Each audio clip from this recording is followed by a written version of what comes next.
Is this a budget for the ages? That's certainly what Jim Chalmers is hoping after taking a gamble at targeting wealth inequality in last night's federal budget. The government is calling it ambitious, with an aim of rebalancing the Australian tax system. Key things in the sights of the government are negative gearing and the capital gains tax discount. They are two of the most divisive issues that have been blamed for fueling Australia's housing crisis. Effective immediately from last night, negative gearing will only be available for new builds. It is a big change to the rules that let landlords claim against their income tax when the costs associated with their investment properties exceed the property's rental income. And the 50% capital gains tax discount is also due for a shake-up. It's going to be abolished from July next year. Instead, you'll owe tax on any profits beyond inflation, starting at a minimum of 30%. There are changes also to family trusts, which the Treasurer says will improve fairness in the tax system. Well, when it comes to cuts, we knew what was coming. It had all been leaked already, but the biggest budget savings come from the government's move to rein in the NDIS, pushing more than 160,000 participants onto state-run support programs by about 2030, and it's expected to help save the budget nearly $38 billion and avoid a $13 billion projected blowout.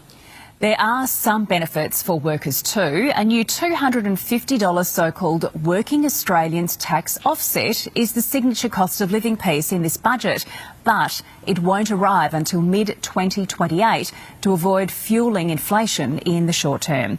The Treasurer says it is the most important and ambitious budget in decades. This budget is ambitious in the face of adversity.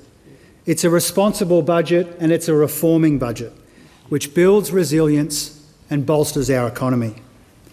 There is more cost of living relief, more Medicare and more aged care, and more housing.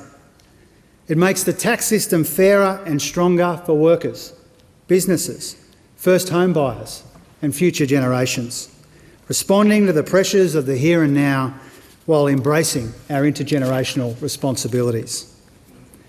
The core of this budget is an economic strategy with 5 main parts: getting through the global oil shock and building resilience, taking the pressure off people where we can, making the economy more productive to lift living standards over time, reforming the tax system for workers, businesses and future generations, including a new tax cut for every working Australian taxpayer, and making the budget stronger, more sustainable and helping to take the pressure off inflation by saving more than we spend.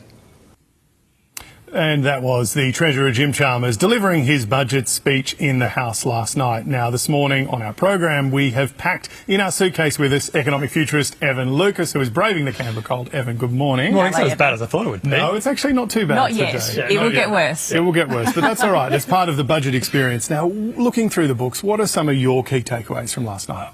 So there is clear they are trying to do the rebalance. I think that needs to be pointed out very clear. The asset changes are there. First and foremost, the budget itself is quite interesting. If you look actually under the hood, they're actually going to see net debt get larger before it gets smaller. A lot of the economists will concentrate on that. If you look at the amount of tax take that it will be, it actually will technically be the largest tax take in history in terms of what it is. But that's just a values number. I don't think that sort of fairly represents. And then the stuff that we already know about. So the changes to productivity, I think, is a very, very interesting thing. The changes to negative gearing to capital gains tax. I think there will be a lot of discussion clearly about the amount of reach it has. So the 75,000 houses over 10 years that it will create is interesting. If you look at also the impact it's had on the negative side, there's about 35,000 contraction in the interim. So there'll be a lot of debate about that. The final part of it, I think, that is fascinating is we still know that bracket creep's the biggest problem. And there is clearly one line everyone's going to pick up on, that bracket creep is still the biggest impactor on the household, and that we will make further announcements into the next couple of budgets. So the reform budget is started, but it's clearly also saying we're going to do a couple more before we get to the 2028 election.